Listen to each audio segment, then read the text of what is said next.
Hello and welcome to the Horn Report. I'm Hunter Jackson. And I'm Stephanie Jaxis. UT students are being pulled from Mexico. We'll tell you why.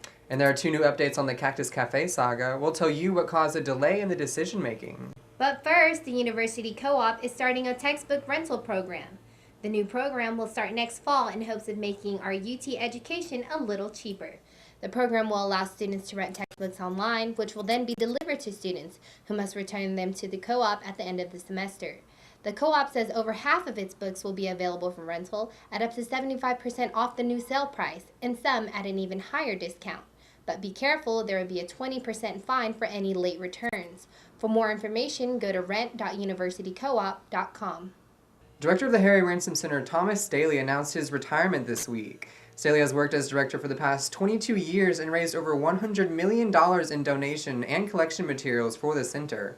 During his time as director, the Ransom Center acquired some famous collections, including ones from Robert De Niro, Norman Mailer, and David Foster Wallace.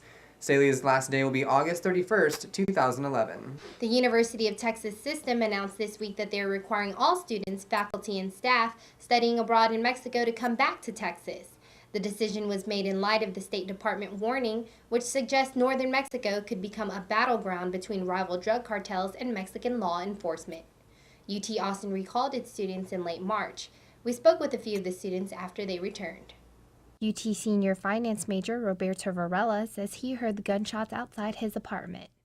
And just when we were going outside, I see my two security guards hide behind the cars, and that's when I heard the firing, and we ducked. We hid behind the countertop, and everybody was laying on the ground. We turned off the lights, locked the doors, and that went on for 20 minutes. UT junior finance major Emilio Zamora was also studying abroad at LTech. I was pretty shocked. I mean, you never think that something would be that, violent so near to you. Violence happens everywhere, but when it's something so close to home, that's pretty weird, pretty freaky.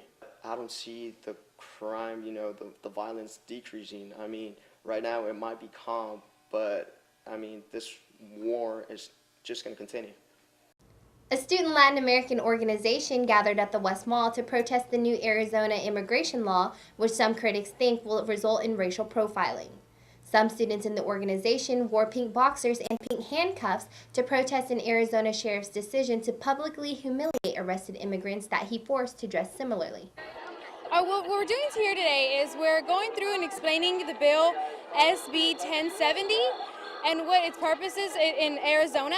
All I hope to do is really let people read the bill for themselves, let them decide how they feel about it, so that way when they watch the news and they see the criticism that's going on both sides, they can at least have their own opinion of what they want to see happen with this bill.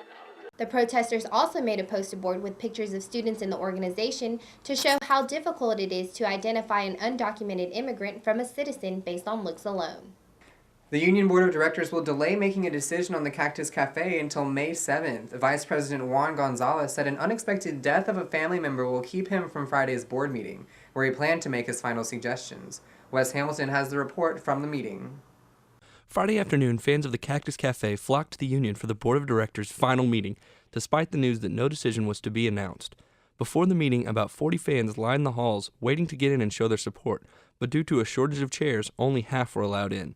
The public portion of the meeting only lasted about 20 minutes, with no discussion or debate about the cactus allowed. This was somewhat frustrating for supporters like Zachary Bidner, a government senior and co-founder of the Student Friends of the Cactus Cafe. But I am frustrated at the lack of discussion at this union board meeting, being that this is the last one. This is the last time they're all together. Thanks, Wes. Gonzalez said earlier this week that the university is considering two options. The first one would have the cafe run by the university with student involvement, and the other would have the university's public radio station KUT partnering up with students to manage the programming. In other Cactus news, the Statesman reported that the Texas Music Office, which is overseen by the governor, has released a letter in support of maintaining the Cactus Cafe. Director Casey Monahan addressed the letter to UT President Bill Powers, asking him to, quote, "Please support the effort to sustain the cactus." And now here's Stephanie with This Week in Crime. 5 underage students received citations for public intoxication, and 3 of the students were found passed out on campus. We think maybe students are under a little too much pressure before finals week. And UT students continue to celebrate 420 a while after the fact. 3 UT students were found smoking pot on and around campus this week. And here's Nick Schwartz with your short sports update. Thanks, Stephanie. The Texas baseball team win streak has now reached 17 games. The Horns destroyed the Oklahoma State Cowboys, winning by at least 5 runs in each game. The Longhorns then faced UTSA, beating them at Disch-Falk Field 6-4. This is the Horns' longest streak since 1988. The NCAA record is 34 games, which Texas shares with Florida Atlantic. And given the Horns' recent success, you'd better buy your tickets to the championship now. Tickets went on sale this week for the series, which will start May 26 in Oklahoma City.